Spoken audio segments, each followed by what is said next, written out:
News India 27 नव्या पिढीचं नवं माध्यम। ट्रक आणि टँकर चालकांचा संप अखेर मागे घेण्यात आला। या संपाचा थेट परिणाम सर्वसामान्यांवर पडलाय। या संपाचा थेट परिणाम हा पेट्रोल, डिझेल आणि गॅस सिलेंडर यांच्या वाहतुकीवर पडलाय। त्यामुळे देशभरात मोठा हल्लाकल्लोळ माजला होता। अखेर हा संप मागे घेण्यात आलाय। केंद्रीय गृह मंत्रालय आणि ट्रान्सपोर्ट संघटनांची बैठक संपली आहे। हिट अँड रनचा कायदा लागू झालेला नाहीये। ट्रान्सपोर्ट संघटनांनी चालकांना कामावर येण्याचं आवाहन केलंय। सरकारसोबतच्या बैठकीनंतर हा संप मागे घेण्यात आलाय। हिट अँड रन कायद्यामुळे देशभरातील टँकर आणि ट्रक चालकांच्या संघटनांनी संपाचं हत्यार उपसलं होतं। या संपामुळे संपूर्ण देशाला दिवसभरात मोठा फटका सहन करावा लागला।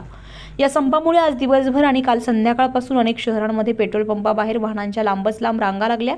काही पेट्रोल पंपामध्ये पेट्रोल आणि डिझेलचा साठा संपलाय। त्यामुळे नागरिकांवर प्रचंड मनस्तापाची वेळ आली आहे। या संपामुळे आज सकाळी भाजीपाला प्रचंड महागलाय। त्यामुळे सर्वसामान्य नागरिक खूप अडचणीत सापडले होते। अखेर केंद्र सरकारचा आणि ट्रक चालकांच्या संघटनांशी सकारात्मक चर्चा झाल्यामुळे देशातील सर्वसामान्य जनतेला त्याचा मोठा दिलासा मिळालाय।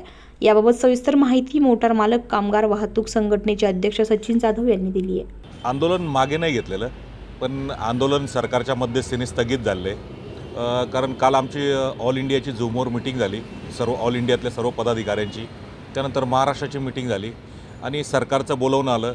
सरकारचे होम सेक्रेटरी अमित शहाजींचे होम सेक्रेटरी यांचं आणि आमचं all India motor transport Congress delegation यांची संध्याकाळी काल 7 वाजेला मीटिंग चालू झाली आणि ती जवळजवळ 9:45 वाजेपर्यंत मीटिंग चालली।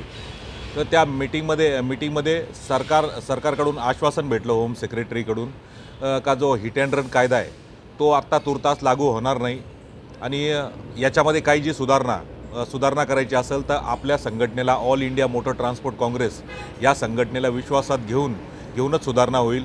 हा कायदा सरसकट लागू होणार नाही।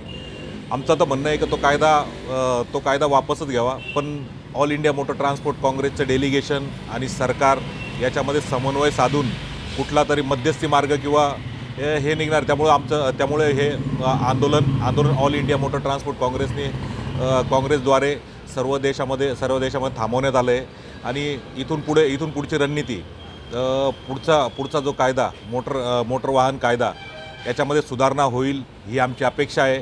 आणि सुधारणा नाही झाली तर ऑल इंडिया जसं आम्हाला सांगेल, जसे निर्देश देईल पुढे आम्ही त्या निर्देशाचे पालन करून संपूर्ण देशात परत वाहतूकदार आम्ही आमची नवीन दिशा ठरवणार।